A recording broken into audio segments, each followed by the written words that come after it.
The format of this meeting is a 10-minute speaker, our secretary's announcements, a coffee and snack break, and our main speaker. Our first speaker for tonight is Ronny.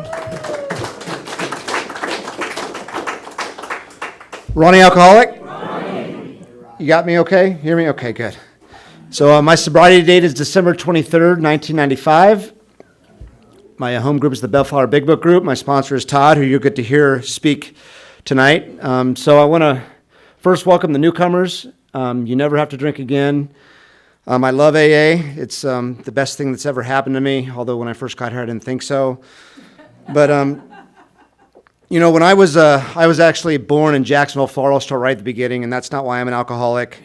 No, I love Jacksonville. I still have family back there. But, I grew up, and I just remember from my earliest memories of having my grandparents, my cousins, aunts, and uncles all lived like really close to us. We were always doing stuff with family. And then when I was 5 years old, we moved out here to California. My dad got a promotion for his work, and I don't remember him even asking me like what I thought about that. And next thing I know, we're at the airport. We're getting ready to get in the plane, and everyone was at the gate saying goodbye to us. And I just remember like being really upset and crying the whole way over here because I was leaving everyone I knew, like my whole family.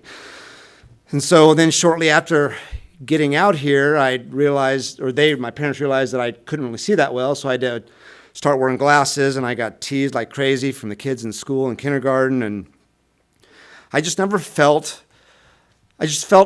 felt off. I never felt right from being a little kid. I remember playing soccer. I was on this team called the Bionic Kids, and I remember being out there playing this soccer game like right when we got there, and I remember I was wearing number 10, and I thought if I just covered up the number like this, maybe no one would recognize I was out there. It was just these weird things that was going on in my head. And so, I still hadn't taken a drink, obviously. I was really young, and I always, grew up playing, baseball, football, basketball, golf. I was always an athlete, and I always, really wanted to take care of myself. And back then, the first lady was Nancy Reagan. Her big thing was just say no. So I was always a just say no guy until finally I said yes. But I remember it wasn't until like my freshman or sophomore year in high school, and we were over to a buddy's house, and we had these 32-ounce cups and filled it up with peppermint schnapps, vodka, and a little bit of 7-Up just to add a little flavor to it. And I remember drinking that thing, and just I was on top of the world, man. It was what a night. And I'll never forget that. It was unbelievable. And I remember going home that night, and usually my parents were in bed by like 9:30, 10 o'clock, because that's just what they did. And I got home like at 10:30 or 11, and my aunt and uncle were in town visiting, and I remember walking in the house, and I was just completely blitzed, and they're looking at me, and I'm just like, hey, I'm going to bed. I'll see you guys tomorrow, and didn't even make it to the room. Just got so sick. It was horrible. The worst I've ever felt. And the next morning, they wake me up, and they're like, hey, we're going to Raging Waters. I'm like, yeah, I'm not going anywhere. And that was a long day, and that sucked. But I'll just remember that day thinking, I can't wait till I can go drink again, even for as horrible as I felt. And so, time went on. I ended up, playing my last high school football game, and left the field that night, and just thinking, okay, my athletic career is over. And that's when I really started partying. And luckily, it was halfway through my senior year, so I was able to at least graduate. Then I started working at this golf course, and man, I was driving around picking up golf balls on the driving range, and people were hitting me in the thing and stuff. And I just remember I don't think I took a sober breath while I was there, whether it was drinking or doing other stuff. And I ended up getting fired from that job, started working for a hotel, driving people back and forth to Disneyland. And I didn't drink, but God, I remember driving to Disneyland or Knott's Berry Farm one day on shrooms. That was so much fun. But I would always end up, there was this pizza parlor down the street from where I lived called Gigi's, and the guy that owned it was this Cuban guy by the name of Juan. And I'd finish up work and go over there, and we'd stay there till 2 or 3 in the morning, drinking beers and playing spades. And then I'd go home and go back to this hotel. Sometimes I'd have to be at work at 6 a.m., and sometimes I'd work till 1 a.m., but I always had something to help me get through those days. But my alcoholism really took off, and I knew that this whole time what I was doing was wrong. That wasn't how I was brought up. And I knew that down deep, but I just couldn't stop. I had no control. And so I started working for this grocery store, and And it just kept getting worse. I got fired from that hotel too, started working in this grocery store bagging groceries, and they liked it during the day when I was bagging their groceries because I was super quick, especially when I was using some other stuff. But they loved that, and they'd put me on these special projects. And, I'd go back in the dairy case, and I would do the whipped cream bottles and be like, wah, wah, wah, wah. And, I had to get creative, while I was working. And so I was back there, and I was doing these, and I guess I passed out one night. And I was back there, and I passed out, and I fell, and I woke, like, it was in the dairy case, it's 32 degrees, and I'm sweating like crazy, and I thought I was, and my head was full of blood, and I'm just like, oh my gosh, what happened? And trying to figure out what I'm going to tell the manager, so I did another one really quick while I was thinking about it. Thank you. And so, anyway, I ended up, not too long later, I went to the manager, complained. They were accusing me of being on drugs, and I said I agreed to take a drug test, and I failed that drug test, and that's when I had to go. I was suspended for 30 days, and I had to go to outpatient program. And during that outpatient program, I was told to go to meetings. I went, but I didn't really listen or pay attention. What I heard during that 30 days was, what I heard was what I wanted to hear. If you drink like you did, in high school on the weekends, you'll be fine. That's what I heard. That's not what they said. So 6 months later, on December 22nd, 1995, this was right before I got sober, the night before I got sober, actually, I was sitting in my car down the street from my parents' house, doing what we do, and I was so deeply depressed that I was either going to kill myself that night or try and get some help. And so I ended up trying to get help that night. I ended up going into a treatment program for 30 days, and before I left that 30-day program, they said, you know what we've done, there's nothing more we can do for you here. I was grateful for that place because it was a place I could kind of clear the cobwebs, clean up, but they said there's nothing more we can do for you here. Once you leave here, you need to get a sponsor, take the steps, get commitments, and do Alcoholics Anonymous, because that's where the program's at. And so that's what I did. I didn't do it perfectly, but I did get a sponsor before I left there, and a guy by the name of Marty Roseman. I asked him if he'd sponsor me, and he asked me if I was willing to do anything to stay sober, and I said yes. And he said, well, call me every day at 7 a.m. Like, Marty, I don't wake up till 9. He's like, you just told me you were willing to do anything to stay sober. I asked you to do something simple like call me at 7 a.m. and you can't even do that. He's like, maybe find another sponsor. And so I said, okay, I'll do that. I did that. I ended up getting commitments. And he told me to call 3 other guys every day. I did that. I didn't know why. But I took this direction from him. And I still do that today. It's been 28 years, and I think I do more now in Alcoholics Anonymous than I did back then, because I know that for me it's a way of life. For me, it's a way of life today. And 28 years hasn't been strawberries, walks on the beach, and poems. There's been a lot of challenges that I've come through, but you know what? Every single challenge that I've gone through, I haven't had to do alone. And there's been someone else in AA that's gone through that same challenge. And I just know if I show up to my home group, if I have commitments, if I'm working with others, if I'm calling other alcoholics every single day, then I get a good shot at this one day at a time.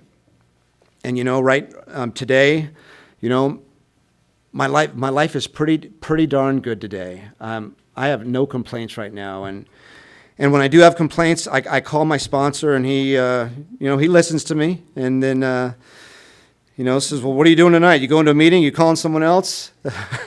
Or whatever, but I just know for me that I have to put Alcoholics Anonymous first in my life today, ahead of everything else, ahead of my family, ahead of my job, ahead of everything. It has to be number one in my life. Alcoholics Anonymous and my higher power God are 1A and 1B, not necessarily in that order, but they're right up there, the most important things in my life. And I am married today, and my wife is sober, and we have a sober home.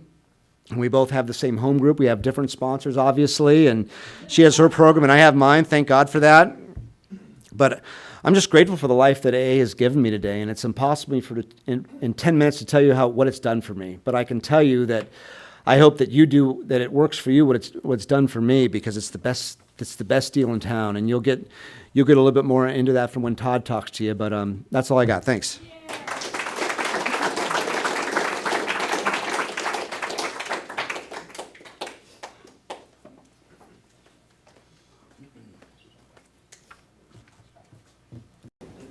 I was gently reminded that I forgot something in the announcement, so I'm going to do that now.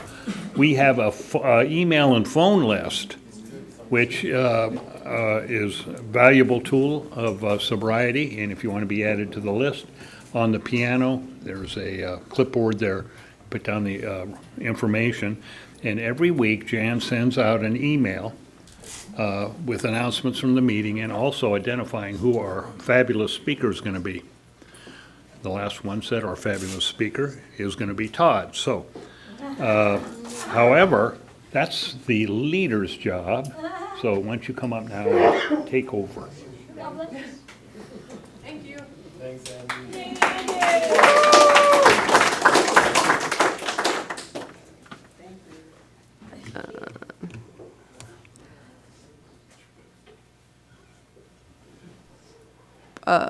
This is a large meeting, and we encourage participation, especially if you are. That's at the end. Oh. Yeah. Okay.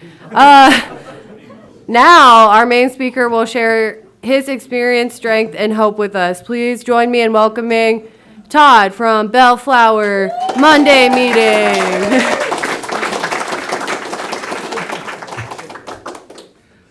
Hello, everyone. I'm an alcoholic. My name's Todd.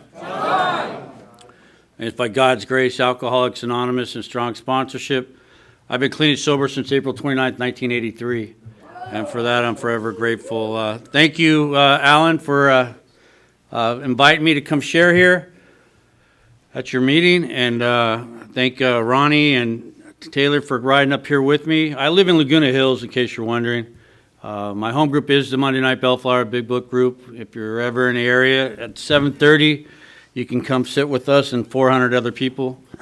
And there's a greeting line that's 100 people easily every Monday that greet you. It goes around the whole room. That's where we put the newcomers so they can get to know people's names. But again, you guys don't have to be there. It's just, it's part of my home group and we love it. And I've been going there. I stood up as a newcomer there. So I'm not one of those that just popped up here with 41 years. You know, I actually been in the trenches of Alcoholics Anonymous. AA works good. You know, my sponsor saw me when I came into Alcoholics Anonymous. I've had him for the last 30 years. Prior to that, I had another guy that's still alive and sober and doing well. I love AA, just like Ronny shared. You know, it's a way of life. You know, I was at an AA birthday party today at the beach, and then you know, came home, got ready, came out here. It's just every day there's something like that that's going on. I've never had to stay sober by myself, and I grew up in this area, in the South Bay area, and I'll tell you my story. You know what it was like. I grew up in 190th and Anza, which is you know, it's basically Torrance, but it's right there where Redondo Beach is and Hermosa, and just right over the hill. My parents were happily married over 50 years. Until my father passed away, and then I have two sisters that are 4 and 5 years younger than me, and they're snitches, you know, and to this day they're still shady, even in their 50s. Still don't trust them, but I'm their big brother, and they know I would be there for them in a heartbeat. My youngest sister had cirrhosis of the liver, and was in the ICU unit, and actually got out, and which was rare. I didn't think she was going to make it out of there. And she's, you know, looking at it from outside appearances, you would not think she, you know, had a problem with alcohol or was a daily drinker. You know, so I know what the illness can do to people that drink every day. And I'll tell you, you know, what it did for me. I didn't become an alcoholic because of where I grew up or, you know, my family. I became an alcoholic because I like to drink. I like to get drunk. I'm not a social butterfly kind of guy, more of a triple negative. You know, what does that mean? I don't know. But if you tripped and fall, I would laugh, you know, I would say it out loud and, you know, but I loved what alcohol did for me. I like what it describes in the doctor's opinion in our big book, you know, where it says men and women essentially drink for the effect. That was me to the T. I didn't instantly become an alcoholic, I guess you could say, but I know the seed was planted, and I couldn't wait to get drunk, you know, after my first drunk. My first drunk was at a party where people were twice my age. And this guy said, Todd, if you want something to drink, just go over there and get in line. And when I did, I got up to the bar, and this guy, all right, first time here, huh? And I go, yeah, can't you tell him, everyone twice my age. And he goes, well, hold on, man. And he grabbed this tube with the funnel on the end of it. And my first drink was a result of beer bonging. And, and you drink a few of those, you'll feel the effects. And in no time, I enjoyed everything that alcohol did for me that night. I ended up passing out drunk in the guy's garage. And that was going to be a regular occurrence for me, passing out in other people's garages. As I got older, alcohol became more and more part of my life. My father was a truck driver, cross country, so I didn't have a lot of adult supervision, per se, and and I don't know if I crossed over an invisible line into alcoholism, but I know drinking became more and more part of my life, and more important to drink and get drunk than it was to be, anything else. And I don't know if that crossed over when I got into high school or whatever, but I'll tell you what happened. I found out what a pair of bolt cutters could do. And I started doing the midnight auto thievery, and I loved being a thief. I started wearing black. It was flexible hours, work at your own pace, and never had a boss over my shoulder. I became a professional thief, and that's how I supported my drinking. And I was one of those prone to, I guess, adrenaline. I would do things that most kids would just like walk away. Said, I'll catch up with you later. Because I would ask them, come with me, man. I scoped out this place, and I was always one of those that loved to get into trouble. And I don't know if alcohol made me brave or whatever, but sometimes I'd have to sober up just to do a job. But it just became part of the atmosphere, I guess you could say. And I was into stealing arcade machines. I was because they were always full of quarters. Anything that had money attached to it, I was figuring out how to get it that night. And especially if I knew somebody that was going to pay for something. And that's what that's how I supported myself drinking. I guess what happened is when I got my license, my driver's license, I was able to get a car for my uncle. It was a 70 El Camino Chevrolet that was lowered in the front, big wide tires in the back, and had a 454 dual carb. And that's the classic muscle car, because that was the only year they made that body style. And the problem is I drink and drive. I didn't know what my uncle was giving me. I didn't know the value of it. But I knew I could go through drive-through dairies and nobody would ask me, my ID or anything. I always knew the right liquor stores to go to. I never had a problem buying alcohol, is what I'm trying to say, even being underage. And I never paid for gas. I learned how to siphon it. It's all I can tell you is don't swallow, and you'll figure it out. So now I got this pair of bolt cutters, a hose, and a gas can behind my seat, and because any money I had went towards drinking. I loved everything that alcohol was doing for me. And most kids my age had part-time jobs. They were going to school. I was already failing miserably because I wasn't showing up. And, my family went on vacation, and I had this part-time job at Old Town Mall, and, as a busboy at Belgian Waffles or something like that. I didn't stay there very long. But in any case, I had a reason to stay home and watch our family dog and take care of the house while they went on vacation.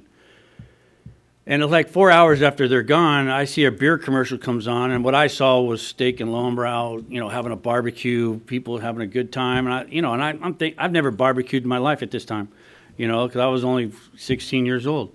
And but I knew there was a barbecue in the backyard, and I'm thinking, you know what? I got this house, I got all this free time.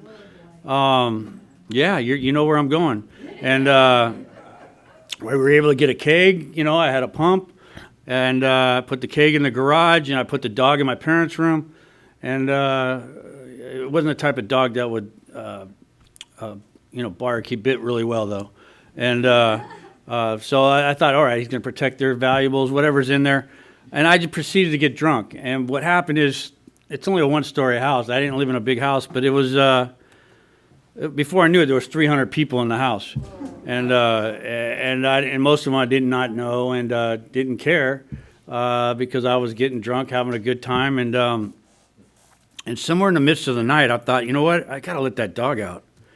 And but I don't know what to do because I know, he's probably not liking all the noise that's in the house. And, but I started telling people, hang on, this is good stuff. I'm going to tell you, man. Yeah, good luck with that. So what happened is, I tell people you need to hide. You need to run. You need to, don't let the dog see you. And when you got that many people in the house, you don't know where to put anybody. So I start putting them in the bedrooms, the shower, the tub. I'm shutting doors left and right, clearing a pathway through the backyard to the, through the kitchen to the backyard. And there's like 75 people in the garage. Shut that door, make sure the dog can't get them. And so I think I got a clear pathway. I let the dog out. And sure enough, out of one of the bedrooms, they were cheering this guy on, like, you can make it, go for it, And, they're like really, or he got pushed out, I don't know. But he started running. And when a dog saw this one guy running down the hallway, it was enough to, set off a chain reaction where he made it to the kitchen. And then my dog just lockjawed him right between the legs and brought him to the ground. And except he was screaming, and the high. I mean, when the dog's got something in the backyard. I knew he had him, and because of the sound of this guy's voice, and he brought him to his knees, and I'm drunk. I can't. If I pull on the dog, it's like one of them tug ropes. He's just not going to let go. And there's blood everywhere, and the guy's screaming more. And right by the back door where the kitchen was, there was a hose, and I grabbed the hose, and I put the hose in the dog's mouth, and he let go. And I got the dog in the backyard, and this is what alcohol does to me. It's a very severe dog bite, but I turn into like the Iceman. I show no emotions. I look at this guy, and I said, look, man, you got to go.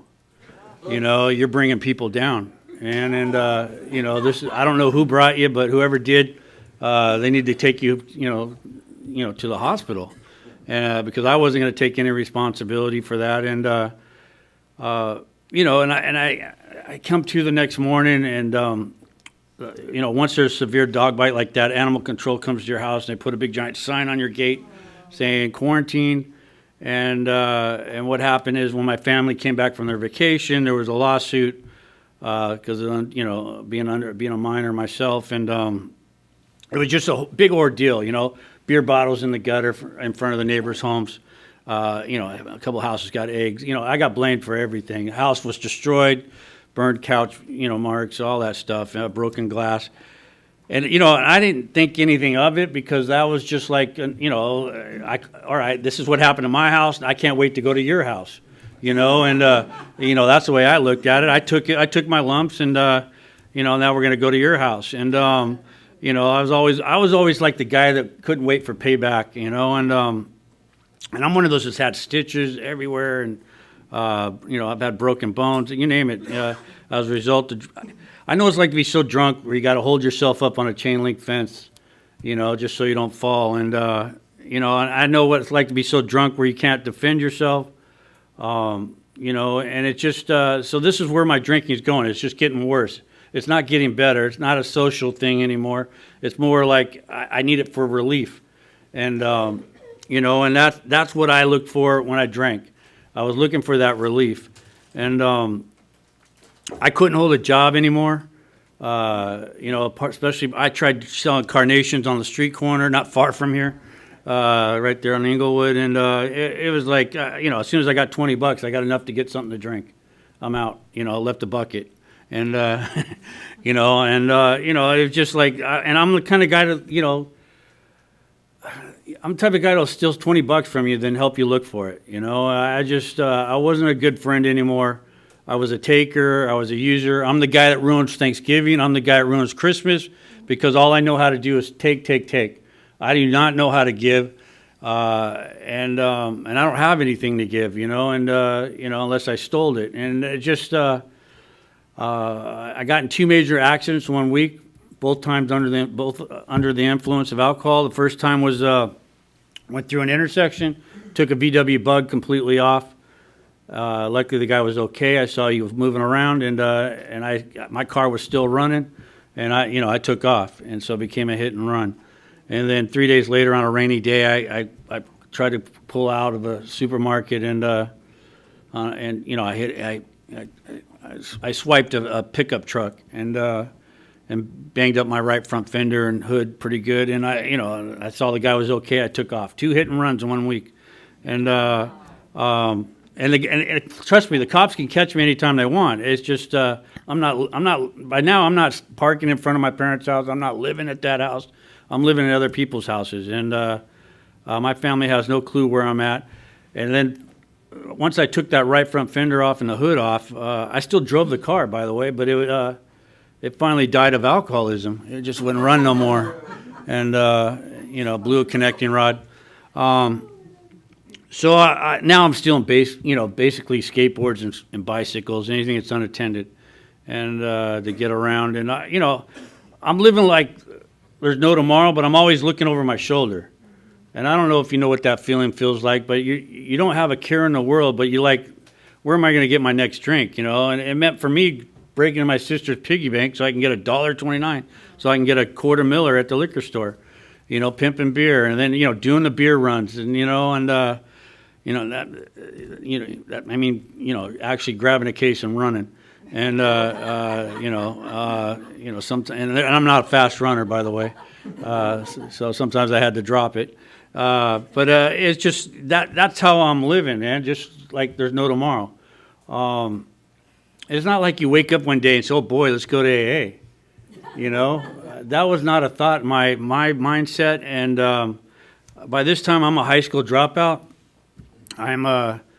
They sent me to Sherry, and I don't know if anyone's ever been to Sherry here, but everyone's just like me. We all have long hair, concert T-shirts, Levi's, and Vans tennis shoes, and we're walking around saying "What's up" or "What's up, dude," and after a while we're just giving each other head nods like that, and that's how we're communicating. And I learned how to use a triple beam scale, and then I was done. I graduated. I didn't. I just dropped out. So that was my experience at Sherry High. And again, I wasn't employable.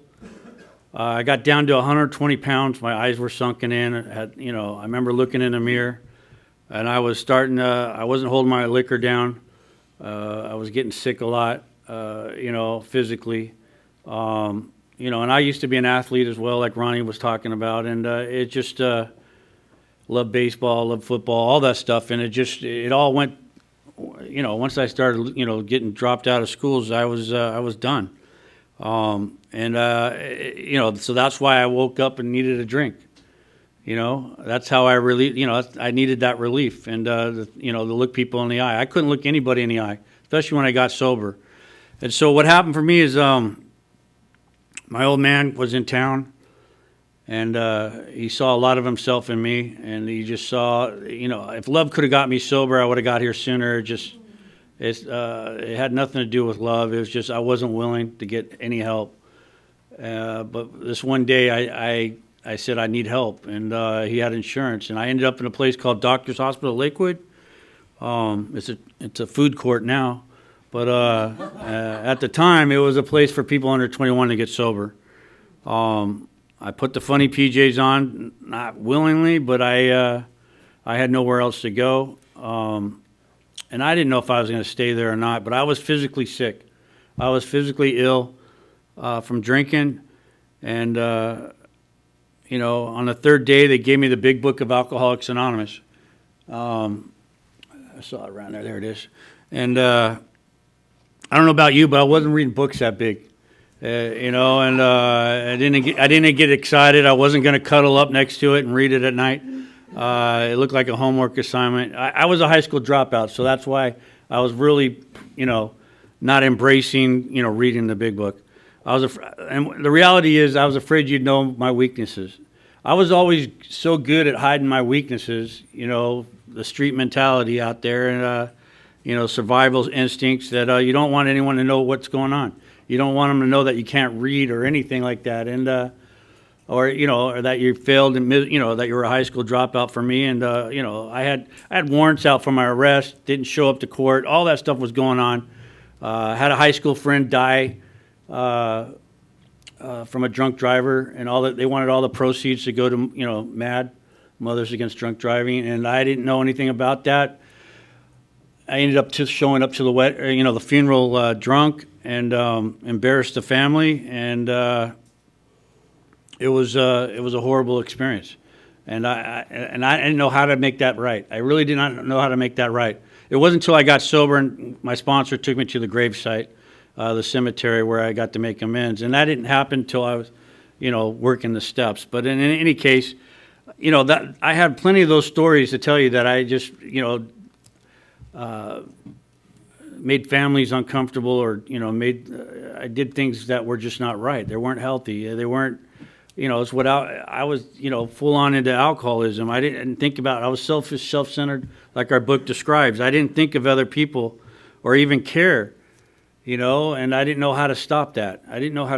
So when I got in this detox and got my first big book, the same book I have to this day, that's very highlighted out now, and but it's my late, I love my book that I have, and I went to my first meeting. It was Thursdays in Sunset Beach. It's an old bar converted into a meeting hall. The AA members recently bought that building.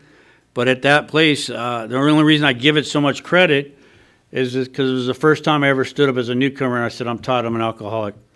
And people didn't care how old I was, where I'd been, what I did. They were just glad to see me. Most people were, a lot older than me, but they didn't care. It had nothing to do with age.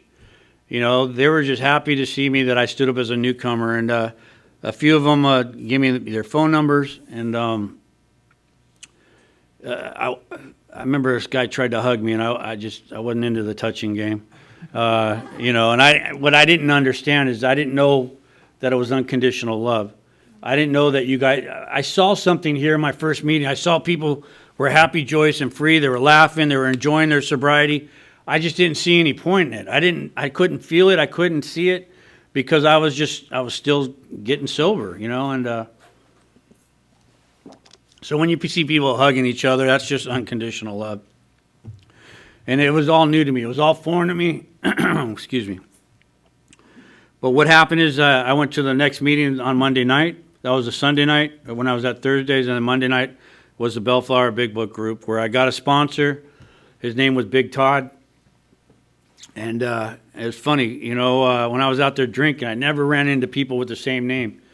And then I go to Monday night. There's so many people there that I met Big Todd. Big Todd became my sponsor. Then he introduced to me another guy named Classic Todd. Now, Big Todd was 300 pounds. Classic Todd was 350 pounds. And you got to remember, in the 80s, everyone had a nickname. You still hear about these nicknames. And so everyone got, and me only being 120 pounds, I ended up with Little Todd. And unfortunately, those guys are no longer with us, and I'm the only Todd now, but and a little bit heavier. But I'm 57 years old. So, but in any case, Big Todd showed me how to, he loved Alcoholics Anonymous, and he took me underneath his wing, and he spoon-fed me Alcoholics Anonymous, and pretty much I started working the steps with him, and they taught me, if you drink and use every day, you need to go to a meeting of Alcoholics Anonymous. And I didn't have any social events on my calendar. So it was pretty easy for me to go to a meeting of Alcoholics Anonymous. And I got commitments, and I got involved. And I wasn't looking for this way of life. I wasn't trying to, I just thought I was just going to, clear up some of my warrants and, go to court cases and stuff like that. But it took a whole new meaning when you start working the steps with a sponsor and sharing your fourth and fifth step. Because you know why I did a fifth step? It qualifies me to receive one, and I wasn't no rocket to stardom here. You can be too smart for this program. I've seen that many times, but you never can be too dumb. And asking questions, learning about, how to stay sober.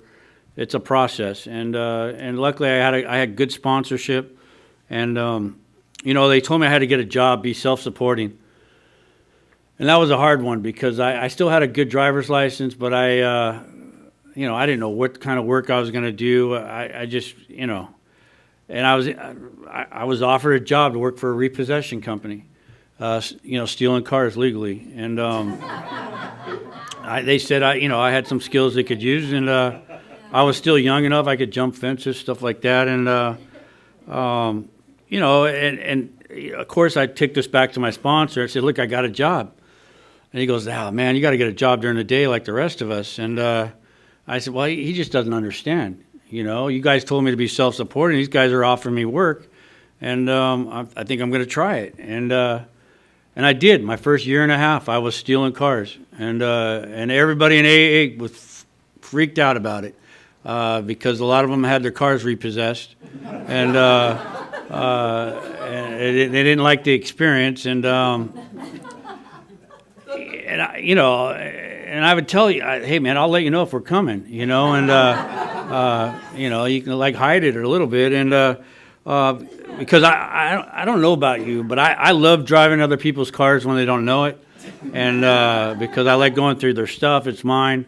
So now, what I'm trying to tell you is I didn't change overnight just because I got sober. I was still a thief here, and I'd come to your house for a potluck. They're like, watch that guy, he's a thief. But if you locked your keys in your car after the meeting, where's Todd? I need him. And I'd get a big hug, and oh, you saved us from calling AAA, and because I had tools to break into anything, and I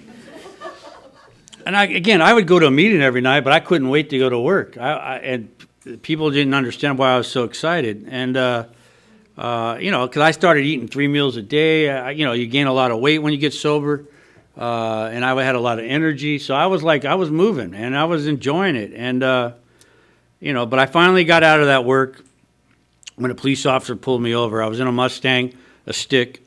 Reason I say that because when the cop blocked me, put the spotlight on, gets out, says freeze, the cop wants to see your hands. This was a stick. I'm trying to put it in neutral, grab the emergency brake. Those kind of hand gestures make it look like I'm going for a weapon. And that officer ended up putting his gun right in my forehead, and because he didn't know what I was doing, and because I wasn't familiar with the car, and I was like trying to get the emergency brake, and when I had that gun in my face, that's when I knew it was unhealthy for my sobriety, and I had a newfound willingness. Called my sponsor up in the middle of the night. I said, "I'll do whatever you say," and I had a lot of those surrenders for over 41 years. Where you kind of ask for help once, and those surrenders have kept me in good faith here, where I've always been willing to share openly, the challenges that I've had in sobriety or in life, and let people know, how I got through them. And I never kept it a secret, or I never had to pull somebody, let me tell you this one secret over here. And I've always been an open book here since I've been sober, and it's helped a lot of guys in the process. And again, I didn't change overnight. It wasn't until I was 2 years sober, my sponsor said, I've given you everything I can give you, it's time to give it away. And what he meant was he wanted to see me start working with guys that are, getting sober. Just because I was a high school dropout didn't mean I couldn't support other, young guys going through school, or having trouble with their jobs, whatever. He was pretty much saying, look, I don't want to see you till you have a newcomer in front of you. And he was kind of harsh about it. And luckily at the Monday night meeting, there's always a bunch of guys that stand up.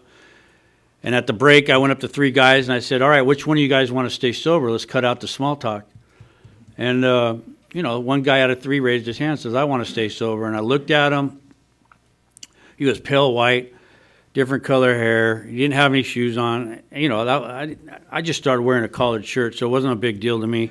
So it was like, all right, but he had this twitching to him, and I'm like, dude, what's wrong with you? And he goes, I need a sponsor. And I don't think you're what I'm looking for, and what's wrong with the twitching? And, so I wasn't really like rushing in to sponsor people, but all I could think about, is my sponsor wouldn't talk to me unless I had a guy, and he was it. He was willing, and I said, all right, come with me. Let's see if I can get some credit. And I didn't get no credit. But I did ask the guy for if he needed a ride home. And that was the start of sponsorship, man, giving that guy a ride home. And I said, do you want to go to meeting the next night? I may not have known what the message was, but I knew where it was at because I've been going actively to meetings. And I've worked the steps, and I knew who the old timers were. I knew how to introduce them to people. These are the guys that helped me stay sober, and that's when I started to change. When I started caring more about that guy than my own life, that's when I started to change. And I wasn't no great sponsor at first. I took this guy out to Barstow to watch him burn, because he was pale white, and it was a camp out. But I wouldn't offer him any bullfrog, nothing. And he tried leaving in the middle of the night, and found out he was in the desert. That kind of stuff. So it's just, I was always like, hard knocks, I guess you could say, just, see what it takes. And I wasn't surrounded by cupcakes. And so I had to learn to be more gracious and more compassionate. These are things that I wasn't accustomed to. Start caring for other people. And this guy actually helped me do that. As a result of sponsoring guys, I've been sponsoring people ever since, and have a host of guys that meet at my house once a month for sponsorship meeting, and we read out of the big book. But it's just, it was a gradual thing, and I always share that because that guy taught me more about staying sober than I ever could help him stay sober, and he's still sober to this day, and I can't take credit for his sobriety because I don't want to take credit for anyone that gets drunk, but I'm grateful for that guy taught me, even though I don't know anything about him today, but he knows where I'm at, and I know where he's at, and he knows I'd be there for him if he ever needed help. But that's, that's Alcoholics Anonymous. And, as a result of sponsoring guys, I got to get in a relationship. AA boy meets AA girl in AA campus. It's in the 12 and 12 if you want to read about it. It could be happening here tonight, I don't know. But I found a gal that was active, sponsoring women, and we started dating. We dated for 3 years and then finally got married, had a son. I have a 32-year-old son that's 9 years sober. But it wasn't always that easy. I know what it's like to be in a courtroom and watch your son get handcuffed and have to go to jail. And there's nothing you can do about it, but as he's now a sober member, I'm just his dad. I'm not his sponsor.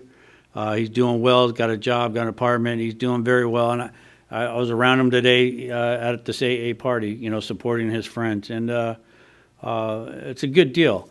I want to make sure I don't run out of time here too quickly. But when I was 10 years sober, I took AA for granted. I started living a double life. By this time, I'm working at Boeing. I was an aircraft mechanic. I got hired when they were hiring 50,000 people. All you do is pass a screwdriver test and a drug test, and you were hired. And they took me to school to be an aircraft mechanic. I helped build the first C-17 military aircraft tanker, and pretty honored. I got to see the defense secretary. I saw the president come to my work. I saw a lot of different things, and and I was as sober, as you can be. But at 10 years sober, I had the money, the toys, the house, the son. I took it all for granted. I wasn't being a good husband. I wasn't being a good father, and that relationship ended up in a divorce. And then I started to be resentful towards AA, God, sponsor, everything. It's like your life mine changed. And I'm not the only guy to ever go through a divorce here in AA, trust me. And but I didn't know how to share openly about it. I didn't know how to let people. I know what it's like being a room full of people like this and not let anybody know what's going on. And if you're in that seat or that position, that's the hardest part to get out of. Asking for help because of your pride and your ego. When you got sobriety, you think you know, but you really don't, and you don't want nobody to know that you don't know. And it was I was having drunk dreams. I was just, everything in my head was not right. And I made a sponsor change. I got a sponsor that I've had for the last 30 years that knew me when I came in, And he says, a guy with 10 years sobriety is just as important with a guy with 10 days. And you want to know what his magic words were? Do what I do. Do what I do. That's what he told me. He wasn't going to tell me how to do it. He just said he's going to show me. And what does that mean? That means being a greeter. That means being a coffee maker. Put away the chairs after you sat in it, and help wherever you can to get out of yourself. And that was the meat and potatoes of Alcoholics Anonymous, And luckily, I've always been, around a large group, so there was always something for me to do. And that's what I got to tell anybody that's here in this room. Alcoholics Anonymous, there's nothing to get here. There's only opportunity to give. That's all there is. There's opportunity to give. If you came here to get something, good luck. Let me know if you got it, and because there's really only opportunity to give. You change and you be of service, and that's what's worked for me, And I love this man. He's 93 years old to this day. Still play golf with him on Saturday mornings, and I pick him up twice a week, and it's an honor because he's 63 years sober. He's taught me I don't know if I'd still be here if it wasn't for him, because the things he taught me when I was at that, that stage of my sobriety. And, I'll speed it up here. So my ex-wife ended up getting drunk and coming back to AA. And it was a hard time because we both, I had custody of our son. We, weekend father duties, that kind of stuff. And it'd go back and forth. And then, we raised our son. And then I told you he went to jail and, got sober. And, he had his own story to tell you. But so in other words, nobody got custody of the AA meeting. I know what it's like here. You hear people say principles before personalities. When even, everybody chimes in on that one. But it's hard to walk it. I don't see many people walking it. They all like, oh, if she goes to that meeting, I can't go to that meeting. I didn't have that option. She was still coming to the Monday night meeting. And I had to show respect and courtesy, and because I cared more about her sobriety than, my personal feelings. I wanted her to get back into AA, and because it was a benefit to our son. And she did, and she had a 15-year party. I'm speeding it up a little bit more, and she had two people share, myself and one of her best friends. And I just got up there and said, man, I'm grateful she's sober. I love her. She's doing great. Her whole family that did not like me was in the room because I was by then, I'm the other. I just never got along with the mother-in-law, that kind of thing. But in any case, her mother heard me share these great things about her daughter, and he said, that's not the same guy. And by this time, I had my own house. I cleaned up my side of the street. I was doing well. I think I was 25 years sober at this time, and I did change. And somehow her sponsor encouraged us to go on a date and have some coffee, whatever. It was really a simple thing, and before I knew it, we were dating again. And this is after being divorced for 18 years.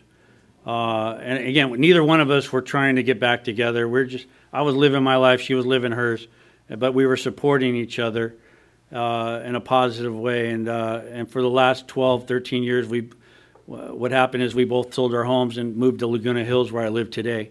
And our son came and lived with us for a couple of years, and and we repaired a lot of the damage, and years passed, I guess you could say. But in any case, not everybody gets to be with their ex-wife again. But and I'm not up here to tell you it's going to be easy. When I see Hub Grub on my credit card, where'd that come from? And I'm like, Jesus, man, how'd you get my credit card number? Relationships are hard, but they're worth it if you work at it. And we're both, very active in AA, and we have sponsors. I'll share the story. My father passed away. It was sudden. He was a combat vet from Vietnam era, and the Patriot Guard came and escorted him to the San Joaquin Valley Cemetery up north. But prior to him passing away, my father and I planned a motorcycle trip, and he he wanted to ride with me. I've been riding for 30 years, and it's not an image thing. It's more of a hobby that I love doing, and my father rode as well. And so we planned this trip going to Vegas, right? And I helped this casino host get sober, and I knew I could get some comp rooms, stuff like that. And I was like, you know what? I'm going to really give my father the red carpet treatment. You know, took him to this resort, took him to a steak dinner, just gave him his own room, everything. And I didn't realize it at the time, but my father was taking pictures along the way, and then 6 months later he passed.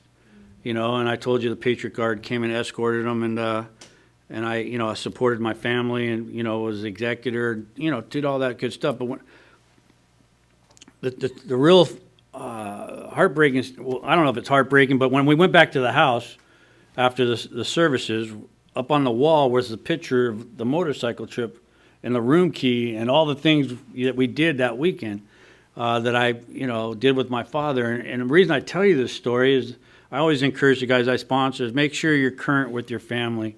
Make sure when anything that's left undone is taken care of. And I know what my father was doing. He was showing his friends, hey, this is my son. This is the things we did. And it was a great weekend we had. And I didn't know he, had it all up in the garage and was, it was very heart touching. And I always honor him by sharing that story because him being a, combat veteran, and I always support the wounded warrior. And, AA is a way of life, but we only work a program here for an hour and a half. Anyone can do that. You can teach a parrot AA if you want. But what you do out these rooms, when you go out these doors, that's where you got to take the principles in the program with you outside these doors, and in the workplace. And I work in construction now, in the restoration industry. I've been to 8 hurricanes. I've seen disaster at its worst, and I always find the local AA clubhouse when I go to the, different, usually in Florida, but I've been to Mississippi, South Carolina and up, all over the place. But I always find the local AA house, clubhouse because that's where the people I want to stay sober with. I saw people that had no power, no generator, no gasoline, no water, but they were there at the Alano Club putting the walls back together and fireworks. But anyhow, I always share that. Those are the people I want to stay, the workers in Alcoholics Anonymous. Those are the people I want to be around. And I've just learned how to have compassion and try to help people in time of need. And that's what I do today. So, and sharing this, I'm not one of these part-time members. You could always find me at these meetings that I go to. I go to 12 and 12 workshop.